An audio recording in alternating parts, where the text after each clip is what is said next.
Hello student, this is Aishwarya Sharma. हम पढ़ रहे हैं क्लास 7th का विषय गणित। उसमें हमारा टॉपिक चल रहा है परिमाप और क्षेत्रफल के बारे में। लास्ट क्लास में हमने एक तो त्रिभुज के क्षेत्रफल के बारे में सीखा था और एक हमने समांतर चतुर्भुज के क्षेत्रफल के बारे में हमने सीखा था। तो आज हम उससे जुड़े कुछ अभ्यास प्रश्न करेंगे। अभ्यास 11.2। तो ये रहा क्वेश्चन 1 हमारे सामने। निम्न में से प्रत्येक समांतर चतुर्भुज का क्षेत्रफल ज्ञात कीजिए। तो देखो, हमें समांतर चतुर्भुज का क्षेत्रफल हमें दिया हुआ है। तो ये समांतर चतुर्भुज है, ये भी, ये भी, ये भी और ये भी। ये पांचों के पांचों हमारे समांतर चतुर्भुज हैं। तो अब देखो, ए वाले पार्ट में देखो, समांतर चतुर्भुज का क्षेत्रफल होता है आधार गुणा ऊंचाई, यानी कि बेस इंटू हाइट। क्या होता है? Base into height. तो पहले वाले हमें क्या दिया है? 7 इंटू 4। तो क्या हो जाएगा? 7 इंटू 4 करेंगे, 7 4 ज़ा 28। तो 28 सेंटीमीटर स्क्वायर ये हमारा हो जाएगा इसका क्षेत्रफल।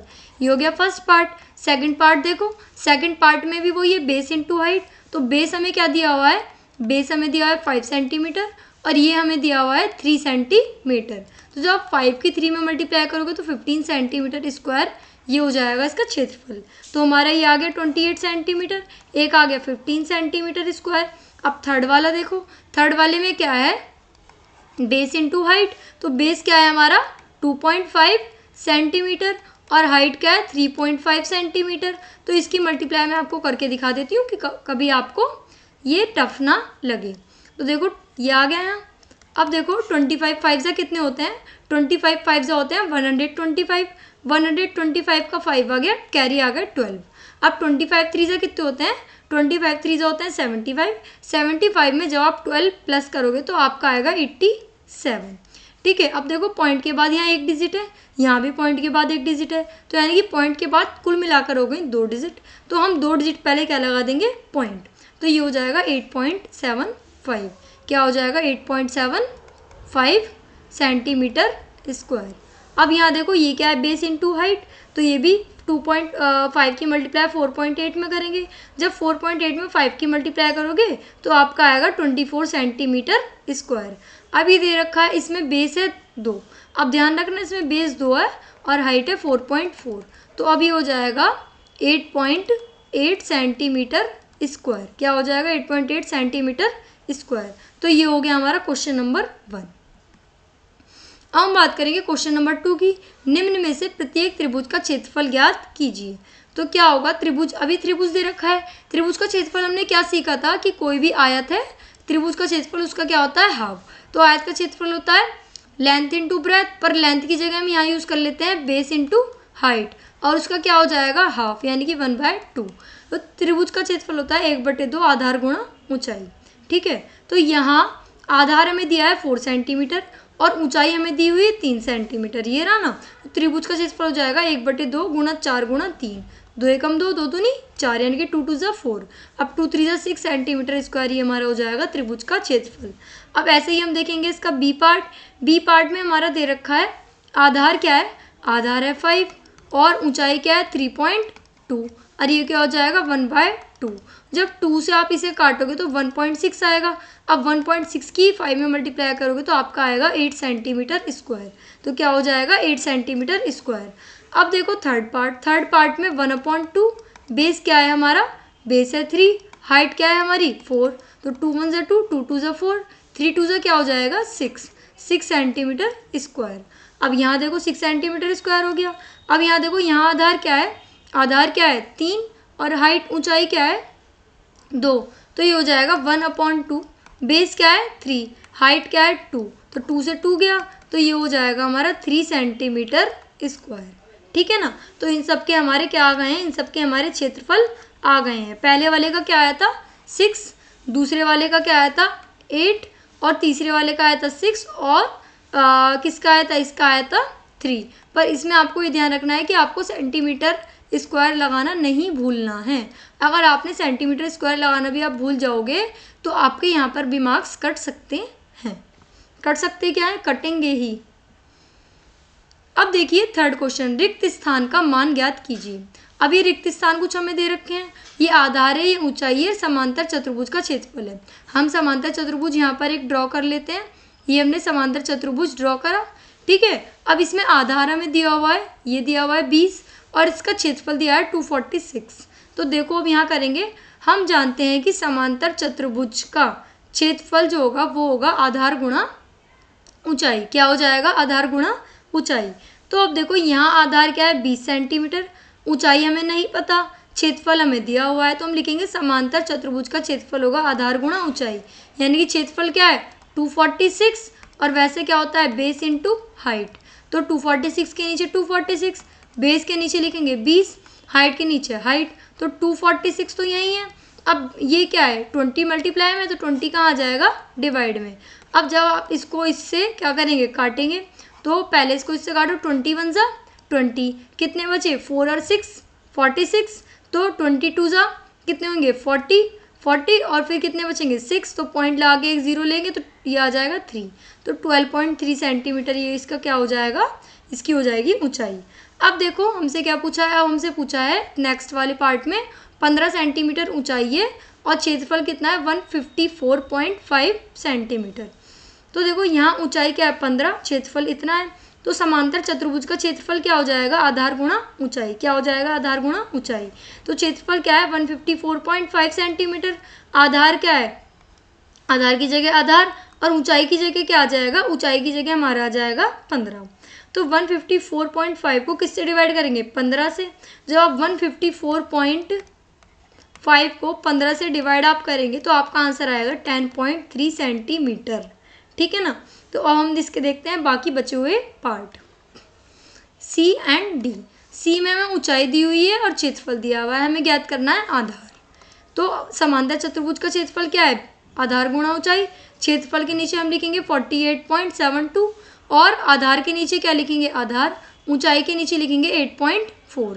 ठीक है ना? तो 48.72 डिवाइड बाय 8.4। ठीक है, तो अब हम क्या करेंगे?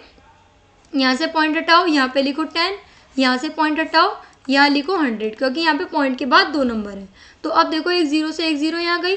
अब इसको सॉल्व करोगे, जब आप इसे सॉल्व करोगे तो आपका आंसर आएगा 5.8 सेंटीमीटर। क्या आंसर आएगा? 5.8 सेंटीमीटर। अब देखो यहाँ दिया है, यहाँ आधार है 15.6 सेंटीमीटर, क्षेत्रफल है 16.38 सेंटीमीटर। तो देखो अब समांतर चतुर्भुज का क्षेत्रफल होता है आधार गुणा ऊंचाई, और वैसे हमें क्षेत्रफल क्या दिया हुआ है? 16.38। क्या दिया है? 16.38। आधार के नीचे लिखेंगे 15.6, ऊंचाई के नीचे लिखेंगे ऊंचाई। तो आधार क्या है? 16.38 है ना। अब ये जो है ये इधर जाके किस में हो जाएगी? डिवाइड में। तो 15.6 को क्या कर देंगे? डिवाइड। अब देखो जब इसको इससे आप डिवाइड करोगे तो आपका आंसर आएगा 1.05 सेंटीमीटर। तो हम कह सकते हैं इसकी ऊंचाई है 1.05 सेंटीमीटर और इस वाले समांतर चतुर्भुज का आधार है 5.8 सेंटीमीटर। अब हम देखते हैं अपना next question. Question number 5। PQRS एक समांतर चतुर्भुज है।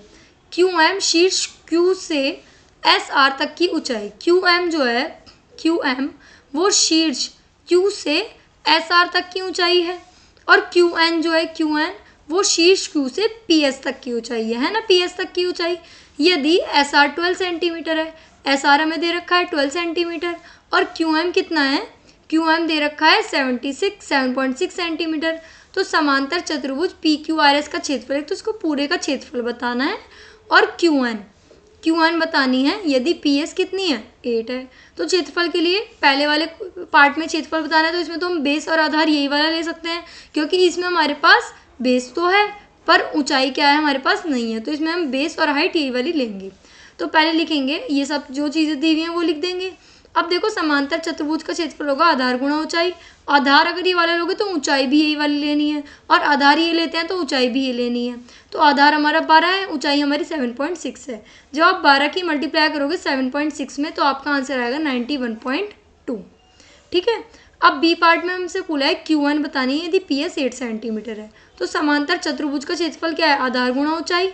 तो क्षेत्रफल क्या हो जाएगा? 91.2। आधार क्या है? 8, ये दे रखा है ना आधार PS 8, और ऊंचाई हमें निकालनी है। तो 91.2 को किससे डिवाइड करेंगे? 8 से हम डिवाइड कर देंगे। तो Q1 क्या हो जाएगी हमारी? जब आप इसे डिवाइड करोगे तो 11.4 सेंटीमीटर। मैं आपको यहाँ डिवाइड करके बता देती हूँ। 91.2 को किससे डिवाइड करना है? हम 8 से। तो ये क्या हो जाएगा? 8 1 जा 8, 9 में से 8 गया 1, यहाँ से ले लिया 1। अब 8 1 जा 8, अब यहाँ क्या बचा, 11 में से 8 गया 3, यहाँ लिया 2। अब 2 लगाने से पहले आपको पॉइंट लगाना पड़ेगा क्योंकि 2 से पहले पॉइंट है। अब 8 4 से कितने होते हैं 32। तो ये हो गया पूरा क्वेश्चन सॉल्व 11.4। ठीक है, अब हम देखते हैं अपना next question. Question number 6। DL और BM समांतर चतुर्भुज ABCD की क्रमश भुजाएं AB और AD हैं। DL और BM समांतर चतुर्भुज, ये क्या है, लंब है। यदि समांतर चतुर्भुज का क्षेत्रफल 1470 हो तो AB क्या है, AB हमारी हो जाएगी 35 सेंटीमीटर। क्या हो जाएगी AB हो जाएगी 35 सेंटीमीटर। AD कितनी है, AD कितनी है 49 सेंटीमीटर। तो BM और DL हमें की लंबाई ज्ञात करनी है। अब दिया है समांतर चतुर्भुज का क्षेत्रफल 1470 सेंटीमीटर स्क्वायर, कितना दे रखा है 1470। आधार हमें दे रखा है 35 सेंटीमीटर और दूसरा आधार हमें दे रखा है 49 सेंटीमीटर। ठीक है, AB कितना है, AB है 35 और AD कितना है, AD हमारा दे रखा है 49, है ना। अब समांतर चतुर्भुज का क्षेत्रफल होगा आधार गुणा ऊंचाई। तो आधार क्षेत्रफल ये है, आधार ये रख दो, ऊंचाई निकालने के लिए हम क्या करेंगे, इसको डिवाइड में ले जाएंगे। जब आप 1470 को 35 से डिवाइड करोगे तो आपका आंसर आएगा 42 सेंटीमीटर। अब देखो समांतर चतुर्भुज का क्षेत्रफल तो सेम ही होगा दोनों तरीके से, तो 1470 आएगा। आधार की जगह क्या आएगा, आधार की जगह आएगा 49 और ऊंचाई क्या है इसकी, ऊंचाई है BM, तो ऊंचाई की जगह आएगा BM यही रहेंगे, 49 डिवाइड में पहुंच जाएगा। जब 1470 को 49 से काटोगे तो 49 3 147 होते हैं और 0 की 0, 30 सेंटीमीटर। तो हम कह सकते हैं अतः DL और BM की लंबाई क्रमश 42 सेंटीमीटर और 30 सेंटीमीटर है। DM की कितनी है, DL की लंबाई हमारी कितनी है 42 और BM की लंबाई कितनी आई 30 सेंटीमीटर। और जब आप इनको मल्टीप्लाई करके देखेंगे तो आपका त्रिभुज का क्षेत्रफल भी 1470 ही आएगा। हम देखते हैं नेक्स्ट क्वेश्चन। नेक्स्ट क्वेश्चन हमें दिया है क्वेश्चन नंबर 7। त्रिभुज ABC A पर समकोण है। तो ABC क्या है हमारा, A पर समकोण है। ये रहा देखो ABC A पर समकोण बन रहा है, समकोण मतलब 90 डिग्री का बन रहा है एंगल। अब देखो AD भुजा BC पर लंब है। AD जो है यानी कि AD परपेंडिकुलर है किस पे, BC पे। अब BC तो हमें दी हुई है। अब कह रहे हैं AB कितनी है, AB 5 सेंटीमीटर है, ये भी 5 सेंटीमीटर। BC कितनी है, BC 13 सेंटीमीटर है।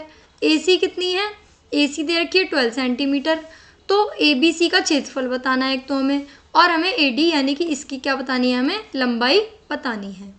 तो देखो समकोण त्रिभुज BAC में, BAC आप कुछ भी कह सकते हो, ABC भी कह सकते हो। AB क्या है भाई, AB दे रखा है हमें 5 सेंटीमीटर दे रखा है ना, 5 सेंटीमीटर। और AC क्या दे रखा है, AC दे रखा है हमें 12 सेंटीमीटर। ठीक है, तो अब देखो त्रिभुज का क्षेत्रफल क्या हो जाएगा, 1/2 गुणा आधार गुणा ऊंचाई। तो 1/2 की जगह 1/2 आ गया। आधार हमें क्या दे रखा है, आधार हमारा है AB है ना आधार, और ऊंचाई हमारी क्या है AC। ठीक है, क्योंकि ये अगर मैं इसको ऐसे कर दूं तो यही तो जा रही है 90 डिग्री का एंगल बना के, तो ये होगा इसकी ऊंचाई। ठीक है, अब 1/2 और ये क्या है तो हाइपोटेनियस है, तो ये तो ऊंचाई नहीं हो सकती। तो AB और AC है, तो 5 × 12, 2 से इसको काटेंगे, 2 6 12, तो 5 6 30 सेंटीमीटर आ गया त्रिभुज का क्षेत्रफल। अब AD की लंबाई बतानी है, तो 1/2 × BC × AD क्या आएगा, BC × AD। तो 30 = क्षेत्रफल क्या है 30, 1/2 मल्टीप्लाई 30 × AD। तो 1/2 की जगह क्या आ जाएगा 1/2, 13 की जगह क्या आ जाएगा, 13 का चला जाएगा डिवाइड में और 2 चला जाएगा मल्टीप्लाई में।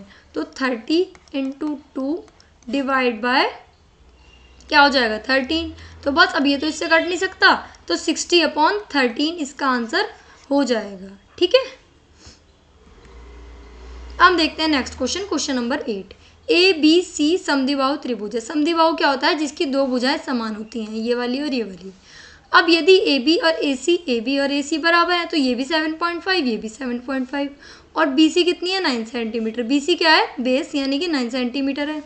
अब कह रहे हैं A से BC तक की ऊंचाई, A से BC तक की जो हाइट है, यानी कि वर्टेक्स A से लेके बेस BC तक की जो हाइट है वो हमारी क्या दे रखी है 6 सेंटीमीटर। तो ट्रायंगल ABC का क्षेत्रफल ज्ञात करो और C से AB तक की ऊंचाई, C से AB तक की ऊंचाई अर्थात CE क्या होगी वो भी बताओ।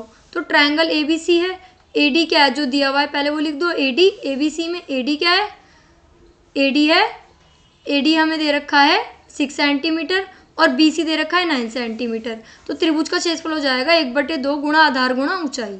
तो 1/2 की जगह 1/2 आ जाएगा। आधार की जगह क्या आएगा, आधार की जगह आ जाएगा आधार, यहाँ देखो आधार की जगह आ जाएगा ये रहा BC और ऊंचाई की जगह क्या आ जाएगा AD। तो ये आ गया ऊंचाई की जगह, तो BC की जगह 9 और AD की जगह 6। तो 2 1 जा 2, 2 3 जा 6, तो 9 3 से कितने हो जाएंगे 27 सेंटीमीटर स्क्वायर। तो त्रिभुज का क्षेत्रफल क्या हुआ 1/2 आधार गुणा ऊंचाई। अब दूसरे देखो अब इसके हिसाब से, तो 1/2 क्या है 1/2, आधार हम क्या लेंगे AB और ऊंचाई क्या हम लेंगे CE। तो आधार क्या है 27, यहाँ हो जाएगा 1/2, AB क्या है हमारा 7.5, ऊंचाई की जगह CE ऐसी का ऐसे ही आ जाएगा। तो अब देखो 27 का 27, 2 कहाँ चला जाएगा 2 मल्टीप्लाई में चला जाएगा, 7.5 कहाँ आ जाएगा ये डिवाइड में आ जाएगा। तो अगर मैं इसको सॉल्व करना चाहूँ तो यहाँ से पॉइंट हटाऊंगी, तो पॉइंट हटा के यहाँ क्या आ जाएगा 10। अब देखो इसे सॉल्व करो 5 2 जा 10 और ये इसे सॉल्व करोगे तो यहाँ क्या आएगा, यहाँ आएगा 5 से सॉल्व करेंगे 15। अब देखो 3 5 जा 15 और 3 9 जा 27, तो ये हो जाएगा 9 2 जा 18 और 18 2 जा कितने होते हैं भाई 18 2 जा होते हैं 36। अब 36 से इसे 5 को डिवाइड करेंगे तो 5 7 जा 35, पॉइंट लगा के एक 0 ले लेंगे और 5 2 जा 10 यानी कि 7.2 सेंटीमीटर। तो C से AB तक की ऊंचाई अर्थात CE की लंबाई 7.2 सेंटीमीटर है। So what did we learn today, क्या हमने सीखा, हमने एक तो सीखा कि त्रिभुज अगर हमें दे रखा है कोई तो उसका अगर हमें एरिया दे रखा है, एरिया सपोज करो हमारे दिया है 36, अब इसका बेस कितना है 4, इसकी हाइट हमें बतानी है तो हम कैसे निकालेंगे, तो हम लिखेंगे एरिया होगा 1/2 बेस इंटू हाइट। तो बेस की जगह क्या लिखेंगे, बेस की जगह हम लिखेंगे 4, हाइट की जगह हाइट और 36 के नीचे 36। अब 36 तो हमारा इधर ही रहेगा, 2 इधर आके मल्टीप्लाई में हो जाएगा और 4 क्या हो जाएगा 4 डिवाइड में हो जाएगा। अब 4 से इसे डिवाइड करो, 4 9 जा 36 और 9 2 जा 18, तो 18 सेंटीमीटर इसकी क्या हो जाएगी हाइट। ऐसे हमने सीखा था पैरेललोग्राम, पैरेललोग्राम यानी कि समांतर चतुर्भुज। उसमें देखो अगर जो है ये वाला बेस दे रखा है और ये हाइट दे रखी है तो उसकी हेल्प से हम जो एरिया निकालेंगे वो इस वाले बेस और इस वाली हाइट के एरिया के क्या होगा बिल्कुल इक्वल होगा, क्योंकि दोनों का एरिया दोनों तरफ से इक्वल होगा, क्योंकि जगह तो वो उतनी ही ऑक्यूपाई कर रहा है। तो हम मिलते हैं नेक्स्ट क्लास में, तब तक के लिए थैंक यू।